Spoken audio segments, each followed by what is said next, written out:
دنیا میں اللہ تبارک و تعالیٰ نے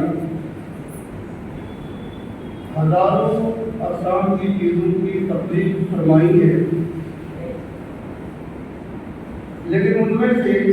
اکثریت کو آپ دیکھیں گے کہ ہر چیز میں اللہ تبارک و تعالیٰ نے پردہ رکھا ہے، ہر چیز پر پردہ رکھا ہے۔ جن چیزوں کے اوپر اللہ تبارک و تعالیٰ نے پردہ رکھا ہے وہ تمام چیزیں انسان کو فائدہ دیتی ہیں۔ مثال کے طور پہ ایسے تو مثال دینے کے لیے بہت ساری چیزیں ہیں، لیکن ایک عام پر مثال میں آپ کو دے رہا ہوں۔ پانی زمین کے اوپر اور زمین کے اندر، یہ دونوں جگہ پانی پایا جاتا ہے۔ زمین کے اوپر جو پانی پایا جاتا ہے، تالاب میں، ندی میں، نالے میں، سمندر میں، ان پانیوں کے بارے آپ کسی سائنٹسٹ سے پوچھو تو وہ یہ کہے گا کہ اس پانی کو آپ ڈائریکٹ نہیں پی سکتے، اس پانی کو آپ ڈائریکٹ نہیں پی سکتے۔ کوئی بندہ اگر گٹر کا پانی پیے تو پی نہیں سکتا، ڈائریکٹ پیے گا تو فوراً وہ بیمار ہو جائے گا۔ تالاب کا پانی جس میں جانور بھی رہتے ہیں، غسل کرتے ہیں، نہاتے ہیں، تالاب کا پانی ڈائریکٹ اگر کوئی عام بندہ پیتا ہے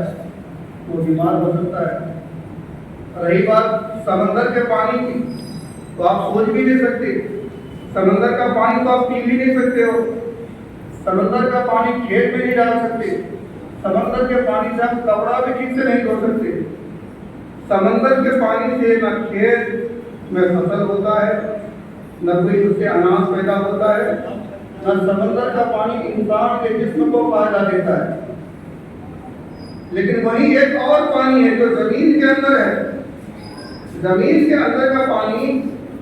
آپ موٹر کے ذریعے سے نکالو یا کنواں کے ذریعے سے نکالو، جس طرح سے بھی نکالو، کوئی بھی سائنٹسٹ یہ نہیں کہہ سکتا کہ اس پانی کو پینے سے انسان کو نقصان ہوگا۔ زمین کے اندر کا جو پانی ہے، اس پانی سے طرح طرح کے پھل بنتے ہیں، اناج ہوتا ہے، فصلیں پیدا کیا جاتا ہے، کپڑے ہوتے ہیں، اس سے صفائی ہوتی ہے۔ یہ مثال جب آپ سمجھ لیے تو سمجھ لو کہ جس چیز پر پردہ ہے وہ چیز فائدہ دیتی ہے، اور جس چیز پر پردہ نہ ہو وہ چیز دیکھنے میں اگر سندر لگے، دیکھنے میں اگر حسین لگے، لیکن فائدہ اس میں نہ کے برابر ہے کہ تالاب کے کنارے کھڑے ہو جاؤ، بڑا حسین لگتا ہے، سمندر کے کنارے پہ کھڑے ہو جاؤ، بڑا حسین نظارہ ہوتا ہے، خوبصورت نظارہ ہوتا ہے، دل کو سکون مل جاتا ہے،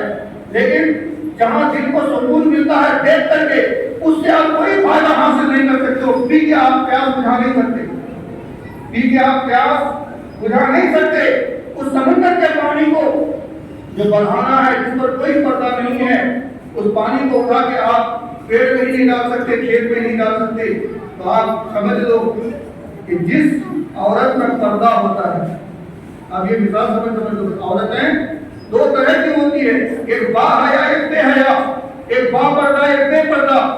جس طرح بے پردہ پانی سے انسان کو کوئی فائدہ نہیں ہوتا ہے، ٹھیک اسی طرح جو بے حیا عورتیں ہوتی ہے، جو بے پردہ عورتیں ہوتی ہے، اس سے سماج کو کوئی فائدہ نہیں ہوتا ہے۔ بظاہر تم کو تھوڑی دیر کے لیے دیکھنے میں حسین لگے،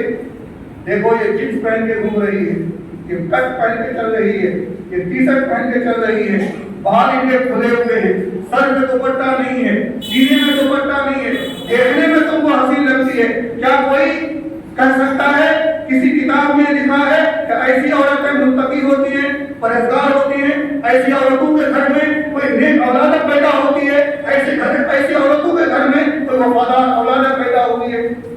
نہیں ہو سکتی ہے۔ میرا تفصیل سمجھ لو کہ جس چیز میں پردہ ہے، پردے والی چیز میں فائدہ ہے، جس چیز میں پردہ نہیں ہے، دیکھنے میں اگرچہ اچھا ہے لیکن اس سے کوئی فائدہ نہیں ہے۔ تو آپ